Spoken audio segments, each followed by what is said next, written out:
तो अभी तक हमने पुश डाउन ऑटोमेटा के जितने भी वीडियोस देखे उसमें हमने जो अभी हमारा जो लास्ट टॉपिक था, हमने CFG टू PDA कन्वर्जन किया था। अब हम वाइसी वर्सा कन्वर्जन की तरफ चलते हैं, यानी कि PDA टू CFG कन्वर्जन, जिसके अंदर हमारे को 60 टपल हमारे को दिए हुए होंगे। और उसमें से भी खास तौर से जो टपल है, हमारे जो इम्पोर्टेंट जो टपल है वो है हमारे पास ट्रांजिशंस। तो ट्रांजिशन फंक्शन डेल्टा हमारे को दिए हुए रहेंगे, उसकी वजह से हमारे को एक ग्रामर में उसको कन्वर्ट करना है, यानी कि हमारे को 4 टपल में हमारे को उसको डिज़ाइन करना है। NTPS हमारे को उसको लेकर के आना है। तो हम इसको एक एग्जाम्पल के तौर पे समझते हैं। और तो एग्जाम्पल देने से पहले सबसे पहले मैं आपको बता चुका हूँ पहले भी कि पुश डाउन ऑटोमेटा में एक एक्स्ट्रा मेमोरी का जो कॉन्सेप्ट दिया गया था, जिसको हमने पुश डाउन स्टोर कहा था, उस पुश डाउन स्टोर को हम स्टैक कह रहे थे। स्टैक के अंदर हम देख रहे थे कि एक स्टैक पॉइंटर था कि जो टॉप ऑफ द स्टैक को पॉइंट आउट कर रहा था, उसमें पुश ऑपरेशन हो रहा था, यानी कि जब भी कोई इंसर्शन हो रहा था तो पुश ऑपरेशन परफॉर्म हो रहा था, जब भी कोई एलिमेंट डिलीट हो रहा था तो पॉप ऑपरेशन हो रहा था। और एक सिचुएशन ऐसी भी थी जहां पर स्टैक नो चेंज रह रहा था। तो जो ट्रांजिशन फंक्शन हमारे को गिवन होंगे क्वेश्चन के अंदर इस तरह के कन्वर्जन में, तो हमारे को उन ट्रांजिशंस को ध्यान से देखना है कि कहाँ पर हमारे स्टैक में परिवर्तन हुआ है, कहाँ कहाँ स्टैक में इंसर्शन हुआ है, कहाँ कहाँ डिलीशन हुआ है, कहाँ कहाँ नो चेंज हुआ है। क्योंकि इंसर्शन के लिए एक अलग रूल होगा, डिलीशन के लिए एक अलग रूल होगा, और नो चेंज के लिए एक अलग रूल होगा। तो आइए हम एक एग्जांपल से इसको अच्छे तरीके से समझते हैं, PDA टू CFG कन्वर्जन को।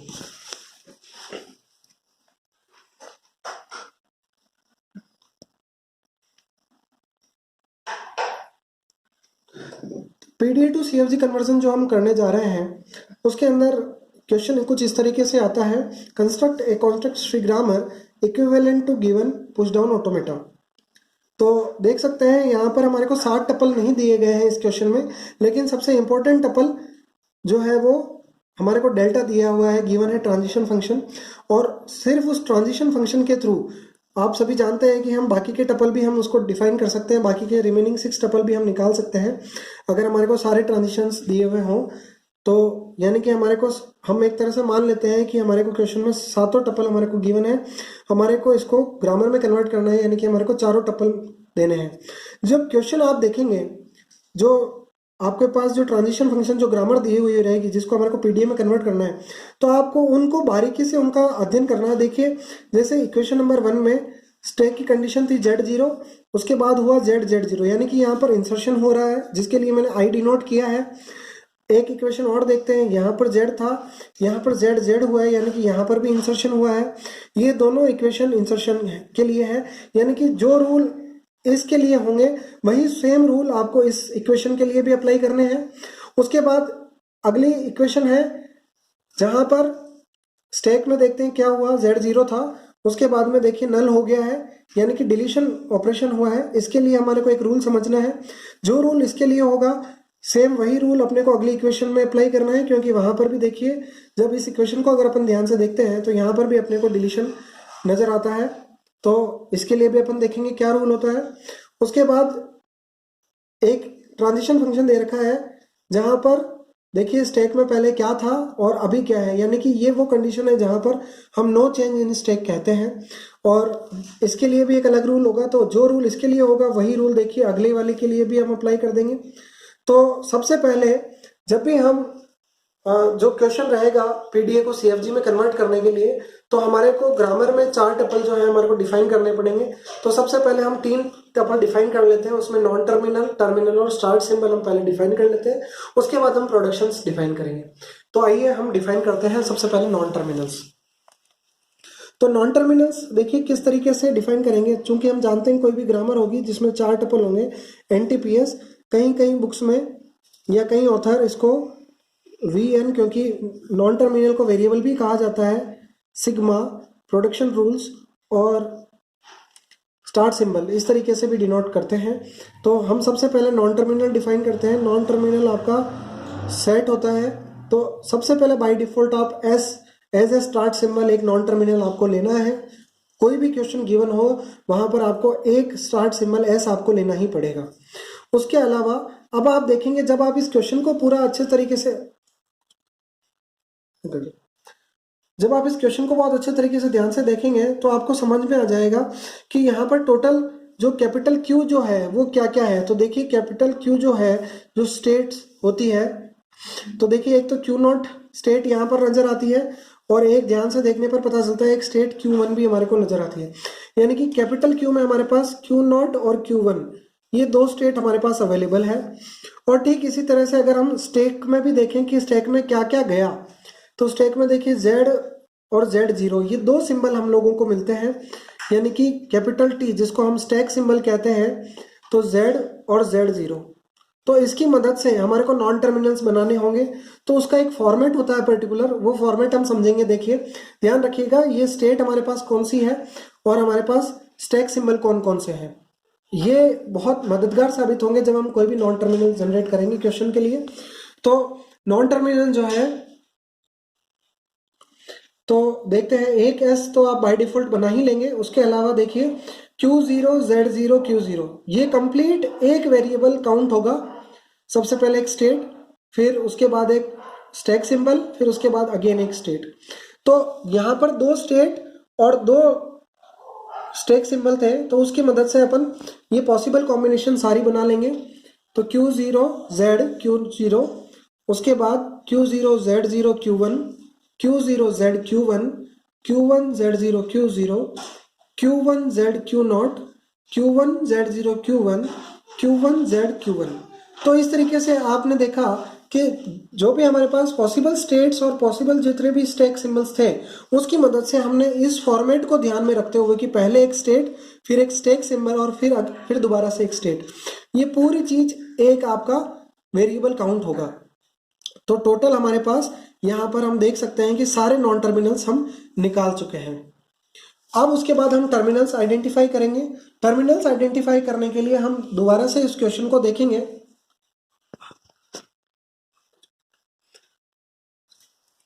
तो जब ये क्वेश्चन हम देखेंगे तो आपको टर्मिनल्स नजर आएंगे। जैसे देखिए ये B है और ये A है, तो ये दो टर्मिनल्स हमारे को यहाँ पर नजर आ रहे हैं।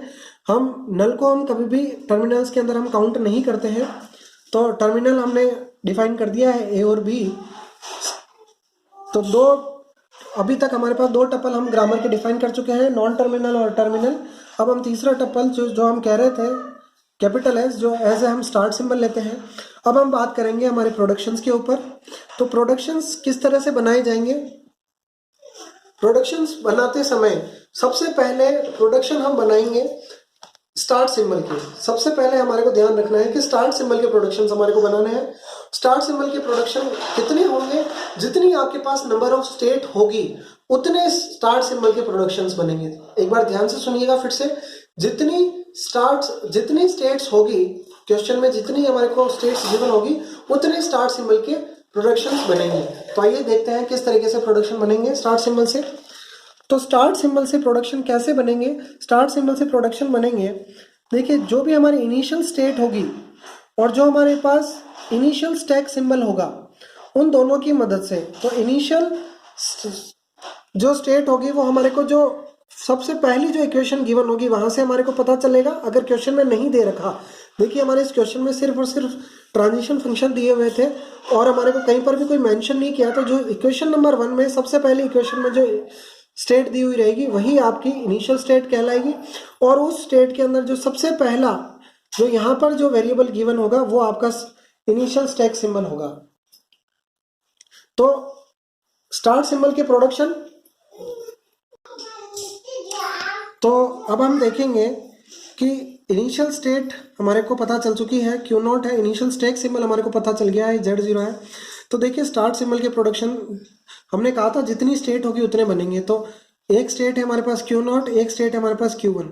तो देखिए मैंने स्टार्ट सिंबल के दोनों प्रोडक्शन किस तरीके से बनाई है, इनिशियल स्टेट और इनिशियल स्टैक सिंबल, और पहली स्टेट और उसके अलावा जो दूसरा स्टार्ट सिंबल से प्रोडक्शन बनाया है initial state, initial stack symbol और दूसरी स्टेट। तो इस तरीके से ये स्टार्ट सिंबल के, यानी कि अगर यहाँ पर अगर हमारे पास 3 स्टेट होती कैपिटल क्यू में, तो हम यहाँ पर स्टार्ट सिंबल के हम 3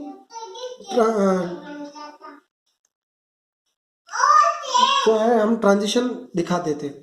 अब हम आगे बात करते हैं कि जो रिमेनिंग जो प्रोडक्शंस है वो किस तरीके से बनेंगे।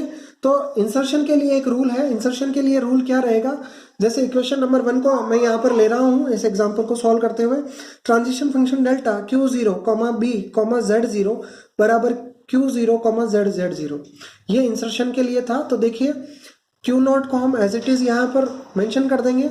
ये जो Z0 जो आपका स्टैक सिंबल होगा इसको आप यहाँ सेंटर में लेकर के आएंगे, उसके बाद यहाँ पर आप खाली जगह छोड़ देंगे। उसके बाद में यहाँ जो सेंटर में जो भी चीज़ होगी उसको अपन सबसे पहले इस तरफ लेकर के आएंगे। ये एरो के सिंबल भी मैंने मेंशन किए हुए हैं जिससे आप लोगों को सहूलियत रहे। उसके बाद ये यहाँ जो भी स्टेट रहेगी वो यहाँ एज इट इज़ आ जाएगी।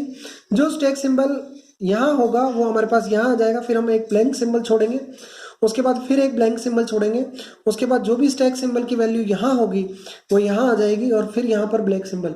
यानी कि 2 लूप हमारे पास तैयार हो जाएंगे, एक इनर लूप और एक आउटर लूप। कुछ इस तरह का स्ट्रक्चर इंसर्शन के लिए बनेगा, यानी कि जो चीज़ हम यहाँ पर मेंशन करेंगे वही स्टेट हमारे को यहाँ मेंशन करनी है, जो स्टेट हमारे को यहाँ मेंशन करनी है वही स्टेट हमारे को यहाँ मेंशन करनी है।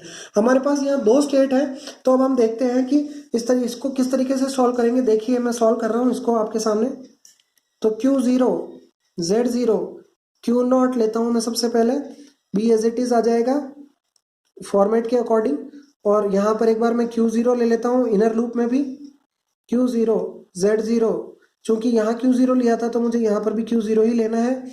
उसके अलावा Q0 Z Q0, इस बार मैं यहाँ पर आउटर लूप में अगेन मैं Q0 ही ले रहा हूँ।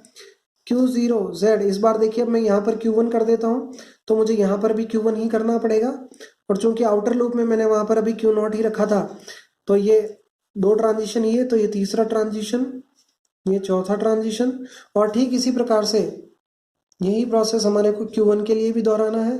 तो देखिए अब मैं आउटर लूप में मैं पहले Q1 को लूँगा और इनर लूप में मैं पहले Q0 को यानी कि Q0 को लूँगा। तो Q0 Z0, आउटर लूप में इस बार Q1 की बारी है, तो equation number 5 Q0 Z Q1, outer loop में Q1 ही लूँगा, B Q0। आप फॉर्मेट का ध्यान रखें बस, एक बार अगर आपने इस बार मैंने इनर लूप में Q1 ले लिया है Z0 Q1, तो इस तरीके से ये टोटल 6 इक्वेशन 6 जो है मैं प्रोडक्शंस अभी तक ले चुका हूँ, और ये जैसे मैंने इसके 4 बन गए हैं तो ठीक इसी प्रकार से इस वाले इंसर्शन के लिए भी आप 4 बना लेंगे। अब मैं पहले डिलीशन वाला समझा देता हूँ, आप लोगों के साथ डिस्कस कर लेता हूँ। तो डिलीशन के लिए देखिए क्या फॉर्मेट रहेगा, क्या किस तरह से बनेंगे। मैंने डिलीशन के लिए एक ट्रांजिशन ले लिया, ट्रांजिशन फंक्शन डेल्टा Q0 नल Z0 बराबर Q0 नल। तो देखिए यहाँ डिलीशन पता चल रहा है, यहाँ Z0 था यहाँ नल हो गया तो उससे पता चल रहा है डिलीशन है। तो उसके लिए देखिए फॉर्मेट सिंपल सा है, क्यों ये जो स्टेट है वो यहाँ आ जाएगी, ये Z0 एज इट इज यहाँ आ जाएगा, इसमें ये यहाँ जो स्टेट होगी वो आपके पास यहाँ आ जाएगी, और जो भी सेंटर में जो सिंबल होगा वो यहाँ पर आ जाएगा। तो 6 और 4 10, तो ये एक तरह से इक्वेशन नंबर 11 आपके पास तैयार हो जाएगी। और एक डिलीशन हमारे पास ये एक और था तो उसका आप इस तरीके से बना लेंगे, तो ये आपका कंप्लीट हो जाएगा। तो ये इक्वेशन नंबर यहाँ पर करते करते 12 कंप्लीट हो जाएगी। अब नो चेंज के लिए अपन समझ लेते हैं, नो चेंज के लिए हम कैसा करेंगे। तो नो चेंज के लिए अपन बात करते हैं, मैं एक इक्वेशन ले लेता हूँ ट्रांजिशन फंक्शन डेल्टा क्वेश्चन से ही, Q0 A, Z बराबर Q1, Z। तो देखिए ये स्टेट एज इट इज आ जाएगी, ये जो था स्टेट सिंबल वो यहाँ आ जाएगा, यहाँ पर हम खाली छोड़ देंगे स्टेट के लिए, और यहाँ जो सेंटर में जो भी वैल्यू होगी वो हम यहाँ ले आएंगे एरो के राइट हैंड साइड में। यहाँ पर जो भी स्टेट होगी उसको हम एज इट इज मेंशन कर देंगे, यहाँ पर जो भी स्टैक सिंबल होगा उसको एज इट इज मेंशन कर देंगे, और यहाँ अगेन ब्लैंक छोड़ देंगे। तो यहाँ पर देखिए केवल एक ही लूप बन रहा है, जितनी भी स्टेट होगी उसके हिसाब से बन जाएगा। तो देखते हैं किस तरह से बनता है। Q0 Z Q0 tends to A Q1 Z, यहाँ Q0 लिया था तो यहाँ पर भी हमारे को Q0 लेना पड़ेगा।